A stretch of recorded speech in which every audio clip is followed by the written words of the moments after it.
Olá, sejam muito bem-vindos ao meu canal. Meu nome é Isaías Machado, bacharel em Direito pela Universidade de Caxias do Sul. Esse é o audiolivro de Direito Penal. Sequência 2. Título 2. Do crime. Artigo 13 do Código Penal. Relação de causalidade. Artigo 13. O resultado de que depende a existência do crime somente é imputável a quem lhe der causa. Considera-se causa a ação ou omissão sem a qual o resultado não teria ocorrido. Superveniência de causa independente. Parágrafo 1º. A superveniência de causa relativamente independente exclui a imputação quando, por si só, produziu o resultado. Os fatos anteriores, entretanto, imputam-se a quem os praticou. Relevância da omissão. Parágrafo 2º. A omissão é penalmente relevante quando o omitente devia e podia agir para evitar o resultado. O dever de agir incumbe a quem?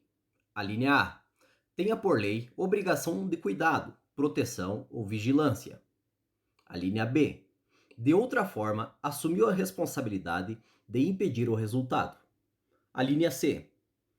Com seu comportamento anterior, criou o risco da ocorrência do resultado. Artigo 14. Crime consumado. Inciso 1º. Consumado, quando nele se reúnem todos os elementos de sua definição legal. Tentativa. Inciso 2º.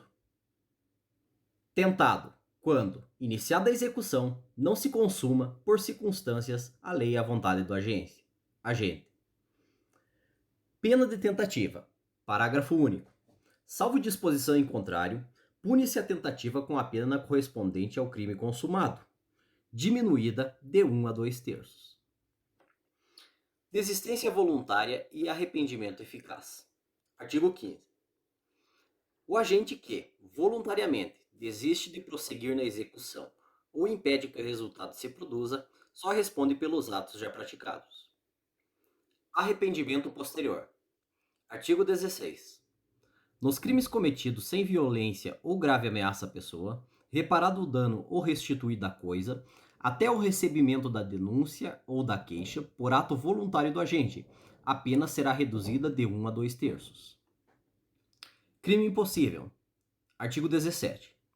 Não se pune a tentativa quando por ineficácia absoluta do meio ou por absoluta impropriedade do objeto é impossível se consumar o crime. Artigo 18. Disse o crime. Crime doloso. Inciso 1º. Doloso quando o agente quis o resultado ou assumiu o risco de produzi-lo. Crime culposo. Inciso 2º. Culposo quando o agente deu causa ao resultado por imprudência, negligência ou imperícia. Parágrafo único. Salvo os casos expressos em lei, ninguém pode ser punido por fato previsto como crime, senão quando o pratica dolosamente. Agravação pelo resultado. Artigo 19. Pelo resultado que agrava especialmente a pena, só responde o agente que houver causado ao menos culposamente. Erro sobre elementos do tipo. Artigo 20. O erro sobre elemento constitutivo do tipo legal de crime exclui o dolo, mas permite a punição por crime culposo, se previsto em lei. Discriminantes putativas. Parágrafo 1º. É isento de pena quem, por erro plenamente justificado pelas circunstâncias, supõe situação de fato que, se existisse, tornaria a ação legítima. Não há isenção de pena quando o erro deriva de culpa e o fato é punível como crime culposo. Erro determinado por terceiro. Parágrafo 2º. Responde pelo crime o terceiro que determina o erro. Erro sobre a pessoa. Parágrafo 3º. O erro quanto à pessoa, contra o qual o crime é praticado, não isenta de pena. Não consideram, neste caso, as condições ou qualidades da vítima, senão as da pessoa contra quem o agente queria praticar o crime. Erro sobre a ilicitude do fato. Artigo 21. O desconhecimento da lei é inexcusável. O erro sobre a ilicitude do fato, se inevitável, isenta de pena. Se evitável, poderá diminuí-la de 1/6 a 1/3. Parágrafo único.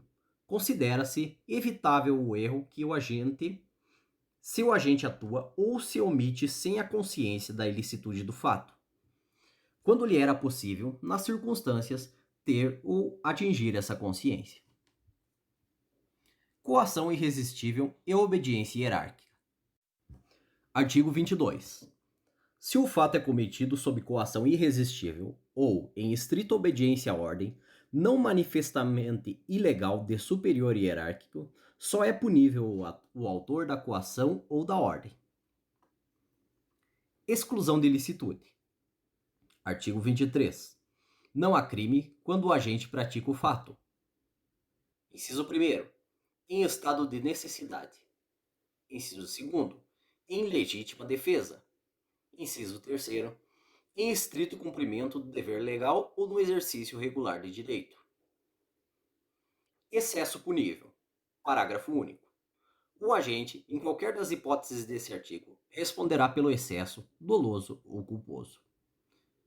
Estado de necessidade. Considera-se em estado de necessidade quem o pratica o fato para salvar de perigo atual, que não provocou por sua vontade, nem podia de outro modo evitar, direito próprio ou alheio, cujo sacrifício, nas circunstâncias, não era razoável exigir-se. Parágrafo 1º. Não pode alegar estado de necessidade quem tem o dever legal de enfrentar o perigo. Parágrafo 2º.